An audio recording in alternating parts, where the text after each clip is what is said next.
Hi everyone, मेरा नाम है अर्शद मिश्रा। आ चुका हूँ फिर से एक नए वीडियो के साथ और मैं हूँ द रिफॉर्मर जनता पार्टी का फाउंडर। और मैं इस वीडियो में बात करूँगी कैसे हम एजुकेशन सिस्टम को बदल सकते हैं और इंडिया को एक अच्छा फ्यूचरिस्टिक इंडिया बना सकते हैं। एक अच्छा जो कि हम फ्यूचर देखते हैं कि इंडिया को ऐसा होना चाहिए, हम उस लेवल तक इंडिया को पहुँचा सकते हैं कि हम ऐसा ऐसा कर सकते हैं। तो मैं एक रिफॉर्मर जनता पार्टी का फाउंडर होने के नाते, जो कि हमारी फ्यूचर पार्टी होगी, उसके नाते मैं कुछ सजेशन दूंगा कि ऐसे ऐसे एजुकेशन में चेंजिंग लाया जाए, ऐसे ऐसे एजुकेशन करना चाहिए, ऐसे एजुकेशन को सिस्टम को ऐसे बदलना चाहिए ताकि एक इंडिया एक अच्छा कंट्री बन सके। देखो, समय के हिसाब से सब कुछ बदलते हैं। मैंने कहा बात सही है भैया, आप भी बोलोगे कि बात सही है कि समय के हिसाब से सब बदलते हैं। मैंने कहा समय के हिसाब से काफ़ी कुछ बदलना चाहिए। हाँ, बात तो ये भी सही है। मैंने कहा समय के हिसाब से हमारे एजुकेशन सिस्टम को बदलना चाहिए। हमारा एजुकेशन सिस्टम आजकल लर्निंग बेस पे है, याद करने की बेस पे है, वो ना कि समझने की बेस पे। ठीक है ना? ऐसा हम देख रहे हैं, जहाँ जहाँ तक हम देख रहे हैं। आज अब तो जेईई और नेट का वो माहौल चल रहा है कि वहाँ पे बच्चों का कैसा माहौल बन रहा है। ठीक है? तो मैं पॉइंट पे आता हूँ कि कैसे मैं एजुकेशन सिस्टम को रिफॉर्म कर सकता हूँ, कैसे एजुकेशन सिस्टम में रिफॉर्म लाया जा सकता है, कैसे एजुकेशन सिस्टम को बदला जा सकता है, और कैसे अगर कोई रूलिंग पार्टी वीडियो को देख रही है तो कैसे वो एजुकेशन सिस्टम में क्या चेंजिंग ला सकती है, वो सारी चीज़ें बात करते हैं। तो स्टार्ट करते हैं वीडियो को, मेरा टाइम वेस्ट करते हैं। मैंने कहा पॉइंट नंबर 1, हमें प्राइमरी स्कूलों पे ज़्यादा फोकस करना पड़ेगा। क्या मतलब? मैंने कहा कि हर साल देख रहे हो प्राइमरी स्कूल जितने भी है, गवर्नमेंट स्कूल, वो सारे बंद होते जा रहे हैं, प्राइवेट चलते जा रहे हैं। ऐसा क्यों है? क्योंकि बच्चे सभी पब्लिक चाहती है कि हमारे बच्चे इंग्लिश मीडियम स्कूल में पढ़े, और हमारे बच्चे जो गवर्नमेंट स्कूल में होते हैं, गवर्नमेंट स्कूल में टीचर तो अच्छे होते हैं पर पढ़ाई वहाँ पे नहीं होती। हाँ, क्यों नहीं होती पढ़ाई? मैंने कहा टीचर पे बाउंडेशन नहीं होता। टीचर पे कोई बाउंडेशन नहीं होता। कभी कभी तो ऐसा देखा जाता है कि टीचर खुद की अटेंडेंस लगाने के लिए किसी और को भेजता है। हम ऐसा देखते हैं बार बार।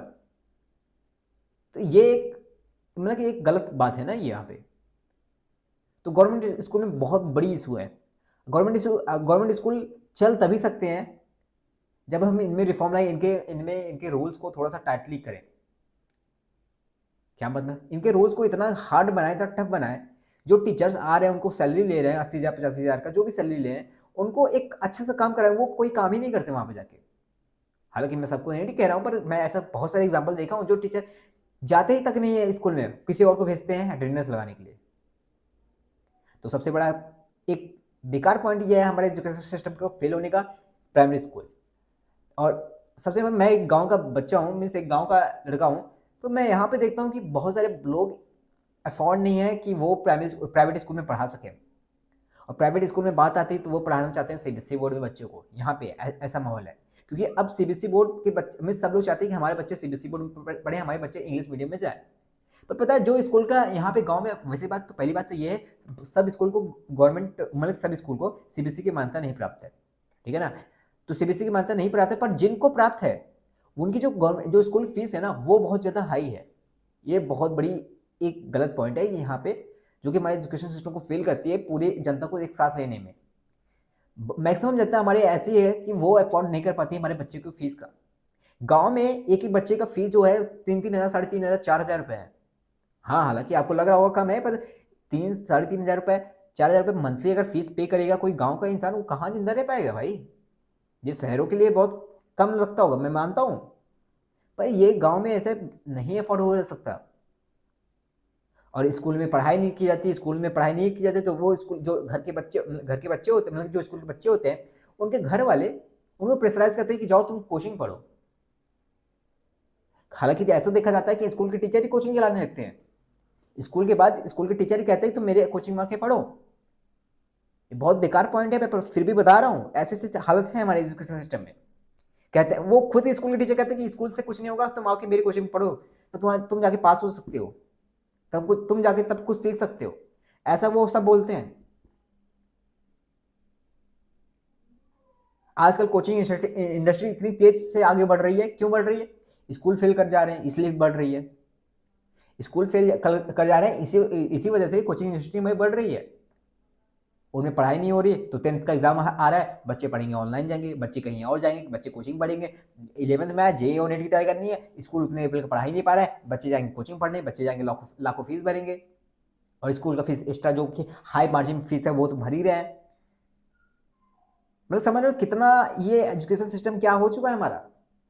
अगर हम सिंपल सा, अगर सीधा सा बोले, अगर मान लो, अभी मैं सिलेबस चेंजिंग की बात नहीं करता हूँ, ठीक है ना, सिलेबस चेंजिंग की बात नहीं कर, अगर हम फीस स्ट्रक्चर को ही देखें, तो हम सिंपल से ये कर सकते हैं कि क्लास 10 तक, क्लास 10 क्या, क्लास 12 तक इवन हम इतना स्कूल को इतना बाउंडेशन लगा दे, इतना थोड़ा सा उसके रूल्स को इतना स्ट्रिक्ट कर दे कि ताकि अच्छे से पढ़ाई की जा सके, उनके टीचर अच्छे से पढ़ाएं।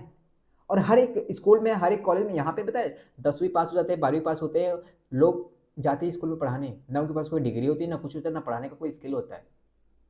उनको रख लिया जाता है, आओ यहाँ पे स्कूल में पढ़ाओ। वो जाते हैं बच्चे को पढ़ाने और पढ़ाते भी नहीं ढंग से। और पढ़ाते नहीं तो बच्चे जाएंगे कहाँ, भाग के दूसरी जगह आएंगे, वहाँ फीस भी करेंगे। चलो ठीक है, ये बात तो छोड़ो। 11वीं 12वीं में जे और नेट की तैयारी करने के लिए दूसरी कोचिंग जाते हैं, ये एक हमारा गलत पॉइंट है, ये भी छोड़ो। हाँ, सबसे बड़ी बात आती है कि हमारे बच्चों में मोरल सेंस नहीं आ रही आजकल उस हिसाब से, पहले के हिसाब से। अब हमारे देखो फ्यूचर तो हमें देखना है, फ्यूचर में तो यही बच्चे आगे जाएंगे, पर अब देख रहे हैं कि इनके बच्चों के मिस, ये जो बच्चे हैं इनके अंदर मोरल सेंस नहीं आ रही है। तो भैया ये मोरल सेंस कैसे सही किया जा सकता है? मैंने कहा कि अगर हम एक मोरल, एक मोरल कॉपी बनाएं, मोरल एक बुक, एक और एक सब्जेक्ट और ऐड करें। या हम ये कर सकते हैं कि हिंदी की कहानियों में जो पुरानी पुरानी कहानियां हैं उनमें हम एक मोरल की कहानी, जो जो कहानियां उनको रिप्लेस करके हम ऐसी कहानी डालें जिसमें मोरल वैल्यू हो, जिसमें लॉ सिखाया जाए, जिसमें सिखाया जाए कि सेक्स एजुकेशन क्या होता है, जिसमें रिलेशनशिप एजुकेशन सिखाया जाए। समझ रहे हो ना? वो हिंदी की किताब में है, लेकिन वो सारी चीजें हिंदी के लैंग्वेज में हो, चाहे इंग्लिश लैंग्वेज में हो, चाहे जो भी हो। लेकिन हाँ, जो कहानियां डाली जाती है बेफालतू को, उनको रिप्लेस करके ये सारी कहानी डालनी चाहिए। किस पे? सेक्स एजुकेशन पे, रिलेशनशिप एजुकेशन पे, कैसे गर्लफ्रेंड बॉयफ्रेंड कैसा रिलेशन होना चाहिए, क्यों नहीं करना चाहिए, और सबसे बड़ी बात तो लॉ एजुकेशन पे, उनको बच्चों को लॉ सिखाना चाहिए कि अगर हमारे साथ गलत हो रहा है हम कैसे अगेंस्ट में, गवर्नमेंट के अगेंस्ट में हाथ उठा सकते हैं। सबसे बड़ी तो यही चीज है कि हमारे बच्चों को लॉ नहीं पता होता है, वो 12वीं पास हो जाते हैं, उनको कोई भी कहीं भी घुमा लेता है, वो कहीं आवाज उठाने लायक तक नहीं रहते क्योंकि उन्हें लॉ तक नहीं पता होता। आई होप आप समझ रहे होंगे ये कितना बड़ा बेकार पॉइंट है, कितना बड़ा। यहीं पे हमारा एजुकेशन सिस्टम फेल हो जाता है। मैथमेटिक्स को इतना टफ बना दिया गया है हमारे इंडिया में, स्कूल के टीचर पढ़ा नहीं रहे, बच्चे फिर जा रहे हैं ऑनलाइन पढ़ने, ऑनलाइन में मैथमेटिक्स में डाउट आता है तो वो पूछ नहीं पाते। क्या होगा ऐसे जनता का? ये बच्चे जो फ्यूचर में बड़े होंगे, ऐसा क्या होगा इनका, क्या डेवलपमेंट होगा? कहाँ से साइंटिस्ट आएंगे, कहाँ से अच्छे डॉक्टर्स आएंगे? अगर कोई चेंजिंग नहीं आए, हर जगह करप्शन चलेगा, तो बच्चे कहाँ से पढ़ पाएंगे? हाँ, हालांकि हम ये कहते हैं कि अब जब से ऑनलाइन आ चुका है तब से बच्चे मिस काफ़ी लोग पढ़ने लग रहे हैं। मैंने कहा जो ऑनलाइन ऑनलाइन जो चल रहा है वो जो चलो ठीक है, उनमें ऑनलाइन में जो रेवोल्यूशन है ठीक है, क्या ऑफलाइन में हमारा हक नहीं बनता है? हम भी तो, ऑफलाइन तो हमारे सिस्टम का पार्ट है ना, और ऑफलाइन भी हमारे एक एजुकेशन का पार्ट ही तो है, जिसमें पैसा हम पे कर रहे हैं इतना सारा, उसका क्या? ऑनलाइन में तो एज कम्पेयर टू सच बताऊँ ना, अगर ऑफलाइन सही कर दिया जाए ना, ऑनलाइन की कोई औकात ही नहीं चल रही। Offline is far better than online, अगर ऑफलाइन को बहुत अच्छा कर दिया जाए। पता नहीं क्या, क्यों ये गवर्नमेंट क्या हो चुकी है, ये गवर्नमेंट सोचती भी नहीं। गवर्नमेंट को सिलेबस को ऐसा चेंज करना चाहिए, इन मोरल की साइंस जो हिंदी का सिलेबस है उसको, कहानी जो कहानियाँ है पुरानी पुरानी उनको हटा के ये डालना चाहिए कि एक सोसाइटी में एक अच्छा इंसान कैसे बनते हैं, इस सोसाइटी में अपने कर्तव्य को कैसे पालन करते हैं, कैसे एक्सप्रेस करते हैं, देश के प्रति कैसे हम समर्पित होते हैं, समर्पित कैसे होना चाहिए, कैसे देश के प्रति हम अपना कंट्रीब्यूशन दिखा सकते हैं, ये सारी चीजें होनी चाहिए उसमें। ना है, बस पुरानी कहानियां चल रही हैं, पुराने कवि के नाम याद रखो, पुराने वो नाम रखो जो कोई काम की नहीं आने वाले, कोई काम की नहीं आने वाले। तब क्या होता है पता है? बोर्ड के एग्जाम आते हैं, हिंदी को बच्चे, हिंदी को इंग्लिश को बच्चे लास्ट में पढ़ते हैं। क्यों? कहानी तो है, पढ़ तो लेंगे ऐसे ही। मैंडेटरी कर देना चाहिए, अगर हिंदी इंग्लिश में, मतलब ऐसा रूल बनाना चाहिए कि हिंदी इंग्लिश को बच्चे साथ ही साथ में पढ़े, जैसे वो मैथमेटिक्स साइंस भी पढ़ते हैं, एसएसटी जैसे पढ़ते हैं। आई होप आप क्लियर हो गए। और हाँ, सबसे बड़ी बात, सबसे बड़ी चेंजिंग जो है इसकी देखो, एक तो ये रिफॉर्म लाना चाहिए कि जो लोग, जो बच्चे हैं जो चाहते हैं कि पॉलिटिक्स में आए, या जो चाहते हैं कि हम अपने इंडिया के लिए कुछ करें थ्रू पॉलिटिक्स, उनके लिए भी तो कुछ होना चाहिए। जो बच्चे, गांव के बच्चे चाहते हैं कि बड़े होके वो बड़े होके इस फील्ड में जाए, या क्रिकेट के फील्ड में जाए, या छोड़ो वो वॉलीबॉल के फील्ड में जाए, या जो वो हॉकी के फील्ड में जाए, वो ओलंपिक में जाए। ये पता है सिर्फ शहर के बच्चे, सिर्फ पैसे वाले बच्चे कर पाते हैं। हमारे गांव के बच्चे इन सब के बारे में कभी सोच ही नहीं पाते कि ओलंपिक नाम का भी कुछ होता है, पर क्रिकेट नाम का भी कुछ होता है, हाँ उनको पता है, पर उनके पेरेंट्स को क्या लगता है, क्योंकि ऐसा कोई माहौल ही नहीं है, तो उनके पेरेंट्स को क्या लगता है ये सब करोगे, पढ़े लिखोगे कब, कब जिंदगी में सरकारी नौकरी कब पाओगे, क्योंकि अवेयरनेस नहीं है ना इतनी कि ओलंपिक में जाके इंडिया का नाम रोशन किया जा सकता है, ओलंपिक में जाके बहुत बड़े बड़े मेडल्स जीते जा सकते हैं, एक अच्छा चीज़ किया, अपनी फैमिली को बदला जा सकता है, अपने इंडिया के फ्यूचर्स को बदला जा सकता है, एक अच्छा फ्यूचर दिखाया जा सकता है सभी को।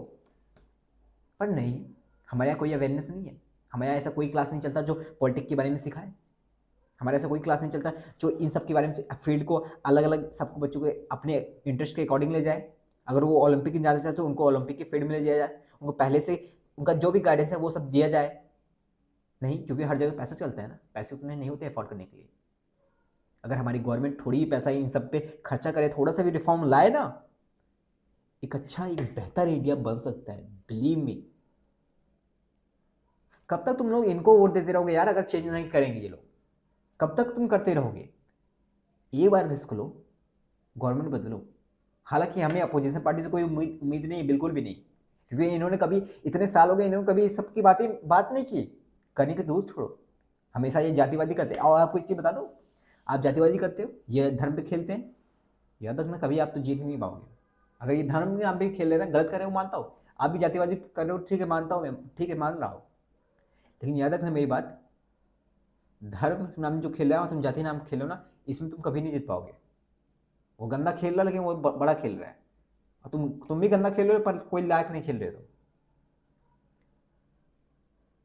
वो धर्म के नाम पे वोट मांग रहा है और तुम छोटा सा जाति से मांग रहे हो वोट, क्या गजब है यार।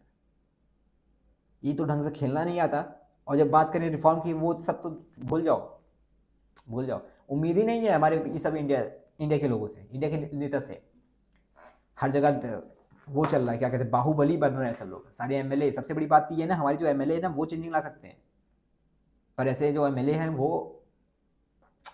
अपना जेब भर रहे हैं, पैसा आ रहा है, खुद की कंपनी को टेंडर दे रहे हैं, ये करो वो करो, खुद के पैसे कमा रहे हैं।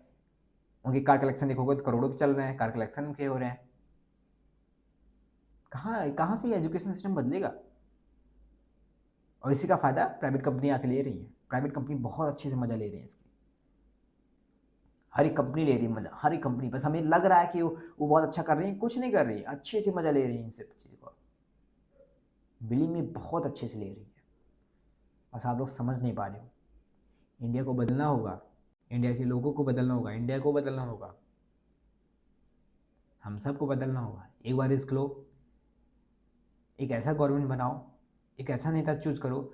अपने हर एक कॉन्स्टिट्यूंट, अपने हर एक ज़िले में बात करूँ तो अपने हर एक ज़िले में एक ऐसा इंसान को खड़ा करो जो इंसान इन सब की बात करे, क्योंकि हम एक डायरेक्ट ऊपर की बात नहीं कर सकते, ऊपर को डायरेक्ट चेंज नहीं कर सकते, हम नीचे से धीरे धीरे चेंज करते हैं ना। हम अपने जिले में एक विधायक, एक अच्छा विधायक चुनते हैं ना, जो पढ़ा लिखा हो, जो इन सब के बारे में सोचे, नहीं शायद वो विधायक कुछ और कर सके हमारे लिए। ये मोदी को डिफेम करने से कुछ नहीं होगा, ठीक है ना, भूल जाओ। तुम नरेंद्र मोदी को डिफेम कर रहे हो, चाहे जिसको कर रहे हो उनको बोलते हो हमारी रोड खराब है, उनको बोले मोदी खराब है, ये खराब है तो मोदी खराब है, ये खराब है तो मोदी खराब है, ऐसा कुछ नहीं है। बात ये है ना, तुम अपने जिले का तुम एमएलए नहीं संभाल पा रहे हो, उनसे क्वेश्चन नहीं कर पा रहे हो, रियलिटी ये है। जिस दिन तुम क्वेश्चन करना सीख जाओगे उस दिन बात बनेगी बाबू।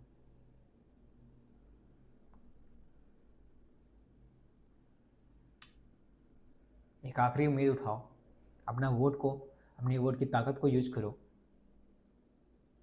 एक नया कल बनाओ, एक नया लीडर बनाओ जो हम सब के लिए सोचे, हमारे पूरे इंडिया के लिए सोचे, हमारे पूरे फ्यूचर इंडिया के फ्यूचर के लिए सोचे, ना कि ये घटिया सी पॉलिटिक्स में लगा रहे कि राजनीति का नाम खराब करते हैं ये लोग, एक दूसरे को डिफेम करना, ये करना, पैसा लूटना, यहाँ से वहाँ करना, पावर का गलत इस्तेमाल करना। क्या गजब यार, कभी देश की तरक्की के बारे में तो उन्होंने कभी सोचा ही नहीं, हर चीज़ तो अपने लिए कर डाला। एजुकेशन सिस्टम में सब रिफॉर्म आनी चाहिए, हमें हर एक बच्चे को देखना चाहिए उसका फ्यूचर किस में है, वो उसका इंटरेस्ट किस में, उसका पैशन किस में है, उसको एक रास्ता दिखाना चाहिए ताकि वो उस रास्ते पे जा सके। अगर हमारा कोई बच्चा चाहता है कि हम पॉलिटिक्स में आए, उसको पॉलिटिक्स का रास्ता दिखाइए, उसको पॉलिटिक्स के बारे में सिखाइए, ऐसा क्लास हो, ऐसे एक किताब बने कि ऐसा कर सकते हैं, ऐसा जा सकते हैं, ऐसा रूल होना चाहिए कि पॉलिटिक्स से पढ़े लिखे बच्चे भी आके वहाँ लड़ सकें और उनके पास भी उतना पावर हो जितना और भी लोगों के पास जो होते हैं, बड़े बड़े लोग होते हैं उनके पास भी हो, उनको भी जीतने का चांस दिया जाए, वो भी आगे आए, वो भी खड़े हों। मे बी यही एक तरीका है इंडिया को बदलने का, नहीं तो कोई है नहीं जो बदल सकता है, बिलीव मी, नहीं तो बहुत बुरा होगा। आगे आने वाला हर एक देश, सब पढ़े लिखे लोग हैं, सब आगे बढ़ जा रहे हैं, हमारे यहाँ के गंवार नेता, क्या बात है यार। आई डोंट थिंक तुमसे कुछ होगा, तो पब्लिक लोग, आप लोग कुछ करो ना। ठीक है, मिलते हैं नेक्स्ट वीडियो में, तब तक के लिए बाय बाय, टेक केयर, पढ़ते रहना और सीखते रहना इंडिया में मतलब कि सीखते रहना कि कैसे अपने आप को नौकर बनाया जा सके, कैसे सिलेवरी का काम किया जा सके। तो अगर थोड़ी भी शर्म आए हो तो ज़रूर बदलना अपनी सोच को, सीखने की कोशिश करना, बदलने की कोशिश करना, अपने बच्चों की बदलने की कोशिश करना, कोशिश ये करना कि हम अपने वोट का एक अच्छा इस्तेमाल कर पाएँ। ठीक है ना, मिलते हैं नेक्स्ट वीडियो में, तब तक के लिए बाय बाय।